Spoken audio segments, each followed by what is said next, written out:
Hey guys, we're back in the workshop today talking about CycleKart steering. Today we're going to set up the steering system on the 1932 Aston Martin CycleKart, and let's show you how we do that. Okay, so here's the bits and bobs you need for your steering system. These are your spindles. These were made by Renegade CycleKarts out of Oklahoma.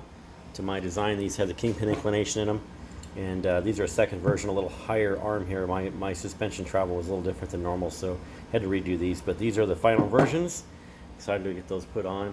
We've got our tie rods, we've got our steering shaft. Steering shaft comes with the pitman arms, these locking collars, comes with a mount to mount your steering wheel.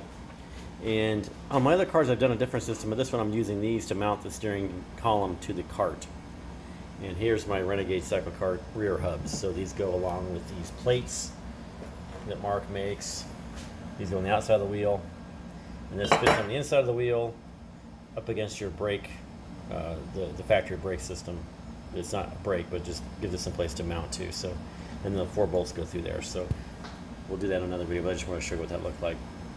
Mark's making some great parts for us, so I want to give him a shout out. So that's Renegade. And your steering wheel. This is not the final steering wheel, it's just what I'm using that I have laying around. I'm probably going to scratch build a steering wheel to give it the right look. So here's what we have parts wise for this project. The Azusa 5/8 inch steering shaft with pitman arms. There's a part number 1868-34, it's 34 inches long.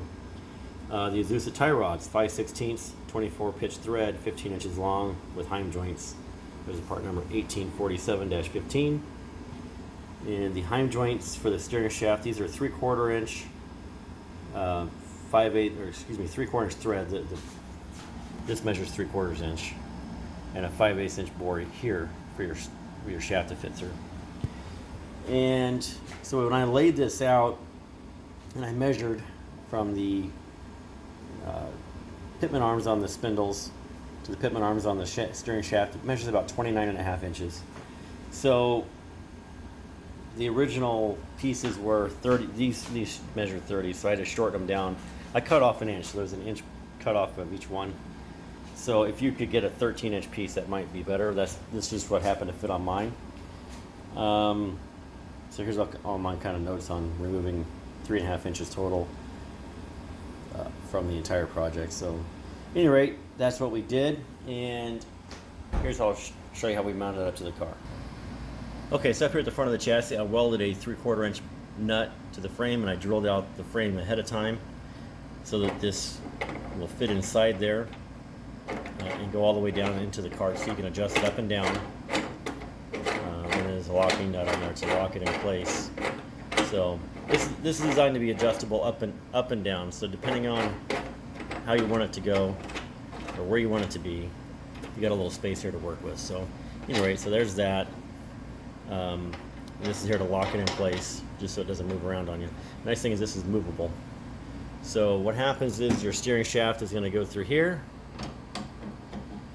Oh, of course I can't get it in with one hand. Hang on a second. Okay, so the steering shaft is in there now. It slides in and out. And so the locking collar you're going to put on the end down here and then lock it in place. And then I built this hoop on here on the outside of the frame. And that's where we're going to hang the other one. So that's just a preliminary step for that. So the steering shaft's going to come up here and hang down below right under here. So that's the idea. So we got a little more work to do, but it's coming together. And let me show you how the tie rods all come together down here. Okay, so I had a couple issues. When I welded this bolt on, I didn't have quite enough movement in this heim joint to get the steering shaft up high enough. So I had to redo that. So I cut it off and I'm going to re-weld it. And then I discovered I had some binding between the pitman arms and the outer pitman arms on the spindles. So I had to rotate this up to maybe I've only got about 2 or 3 degrees now instead of 7 or 8. So hopefully that won't be too big of an issue, but it was binding a bit. I think right here, this could be overcome by flattening this down maybe, because it's at a pretty severe angle here. So if this were flatter, and this may be only unique to mine because of the way my suspension, I've got a really high arch on that spring compared to many, so that could be the problem. So I think I'm going to go ahead and get this welded. I'm going to weld this bolt back onto the frame, weld the pitman arms. I'm going to keep them right here because they're pretty well parallel, or darn near parallel. I might bring them up just a hair. to make these parallel across the front of the car. So let me move over here so you can see better what I'm doing. So kind of an overview of what we got here. And you can see the Ackerman here, where actually this is a little out of line. I'm going to adjust these a little bit, but this is offset to the inside to create your Ackerman effect, which helps in the steering angles as well. So making some good progress here today. My goal was to get the steering down on this kart today, and I think I'm going to make it. Moving on. Okay, so these are just tacked in place for now, just to make sure everything works right. Just a tack on the pitman arms and on the bolt here. I'll final weld those after I make sure everything works. Right now I've got no binding. I did have to add a little bolt here. I think this tie rod was just interfering here. So not a big deal. My other car has the same thing. So now it flows freely now. Go full lock to full lock with no problem. So yeah, so there you go. So I might be able to get my caster back in there without any problems. So any rate, moving along. So we got that all mocked up. Now I got to mock up the mount up here at the dash. So moving on. We're back at it now. I've got the steering completely mocked up. So I've got a second brace built to match the first, and a bracket built to hold this heim joint, and the heim joint's adjustable up and down, so I can get a little bit more movement down if I need to. I think for right now it's probably just fine. So this was about a day and a half of work, and you can see the travel on this has got no binding now. I was able to get 5 degrees of caster back into it, and I think I can probably get a little bit more. I'm going to get some proper spacers for these heim joints, or I might even try to bend these straight, just right on the tips. That's what I did on my car. I put a little bend right on the end, which I might do that. But that's for later. Right now, the fabrication on this is all done. I just have to final weld this bit where the pitman arms are. Your build will be different. How you lay this all out depends on the body style.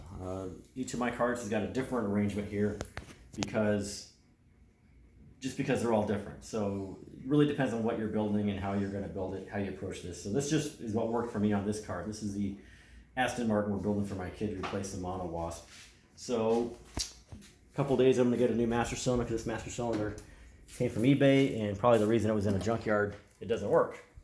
Doesn't have it. I've got it full of fluid, but it's not got any pressure. So I think that master cylinder is done. So that'll be the next thing, get the brakes done on this thing. So we're going to call that the end of this video. Thanks for watching. Appreciate all the likes and the support, the questions you guys asked. Let me know if you have any questions on CycleKarts. If you need a set of plans, if you need parts list, we have that on our Facebook page, Arizona CycleKarts, under files. I think it's also on the CycleKarts North America Facebook page. There's a files tab at the top. Once you become a member, you can click that and all those files are there. Or I can email them to you, whatever works best for you. And I want to thank Mark at Renegade CycleKarts making these fantastic spindles and the rear hubs. And he sent me a nifty t-shirt. Check that out. So I'm sporting that today. So I hope you guys are having a great time building your CycleKarts. Thanks for watching.